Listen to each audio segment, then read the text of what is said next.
welcome to Osgiliath on Battlefield Middle-earth. Mordor has been unleashed. Osgiliath is now the last defense between Mordor and Minas Tirith. So this battle didn't give me that much trouble. It's quite easy. Osgiliath, But, once the jewel of Gondor, you can't have everything your own way. field in the war between shadow and light.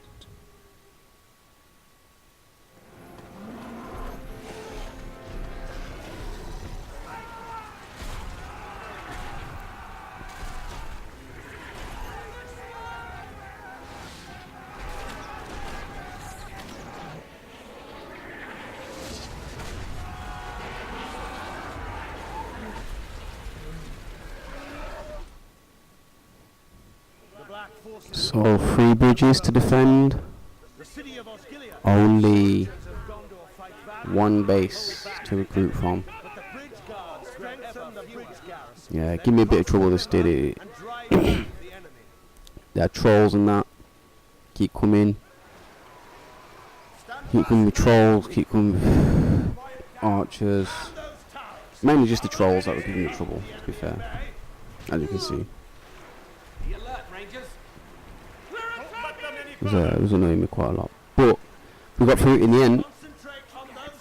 And it wasn't as bad as I thought it'd be. I thought this map would be relentless, where them just keep coming over every bridge and that, and then I've got to split my forces into 3 individual smaller forces, and then, you know, if I lose one side they end up taking it back, and, you know, I thought I was going to have all these problems and that, because I'm sure when I last played this game when I was 10 and I was playing this map, if I ever even got to this map, I can't remember, but I can remember like playing this map. It was either online or something, on skirmish mode or something, and I just couldn't do it. It was too hard. So, you know, it's nice to come back and that and play these maps again. Because I thought on medium difficulty, I thought that the difficulty would ramp up by now, but no, it's not really that much of a problem. The only thing I found was to pull everyone back to my base. Forget about the bridges totally, because it's just a waste of resources, and they're only getting stronger and I'm only getting weaker kind of scenario. So I thought defend. Yeah, lost the trebuchet there, which wasn't even the enemy who killed that trebuchet. It was actually my own trebuchet killing the other trebuchet. But yeah, so we got there in the end. We just pulled all our forces back, saved everyone, rather than split them up into little bits of troops here and there getting killed all over the place. Make it where the enemy has to come to my defense position, and then once they're in that position, I can basically start creating troops to overwhelm them, and you know, the rest is as follows kind of thing. So that's just what I was doing.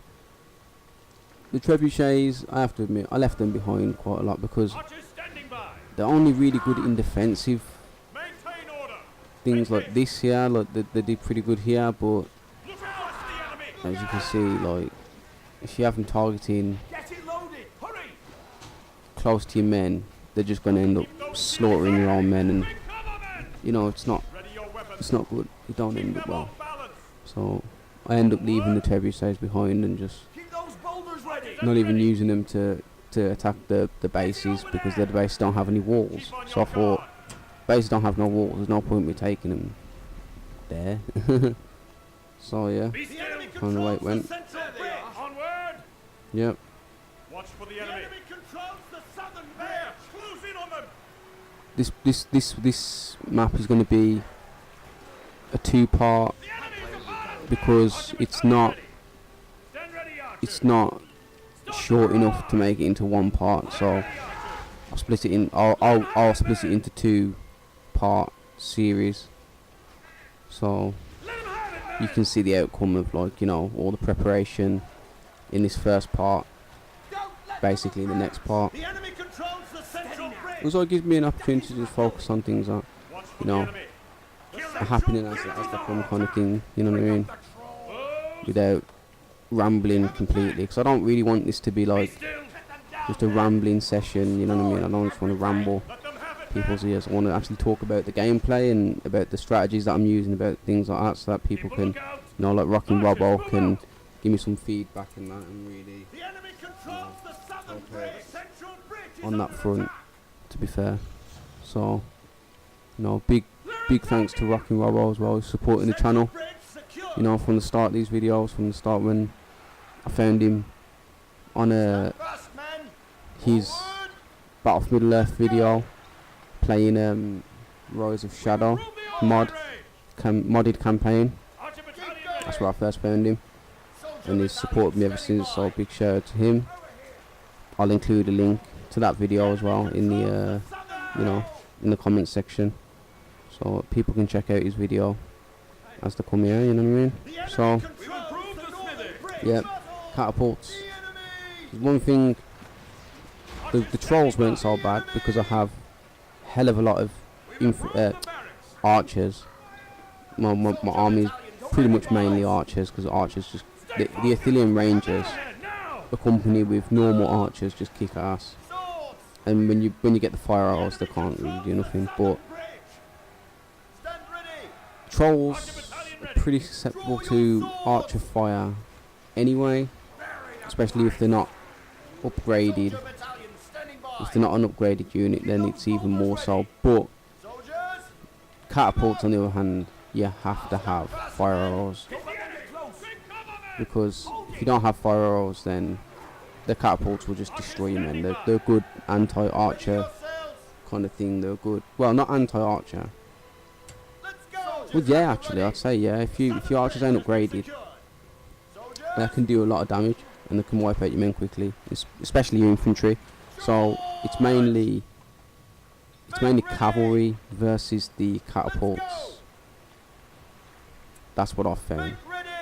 Cavalry are good versus the catapults. They really seem to you know, combat the catapults, because they can't do much to them.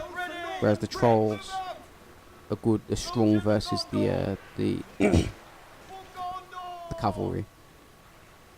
So yeah, Era was getting kind of ideas to like send this unit across the bridge, and then I thought, hang on, that's stupid.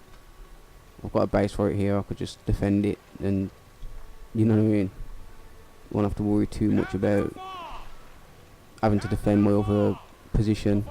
So yeah, I thought, nah, get this base up and running, defend it, get some more units out and that, max out my command points, and then, you know, we'll start pushing them where we'll start pushing them in one bridge, rather than, you know, sending half my force over one bridge, half my force over another bridge.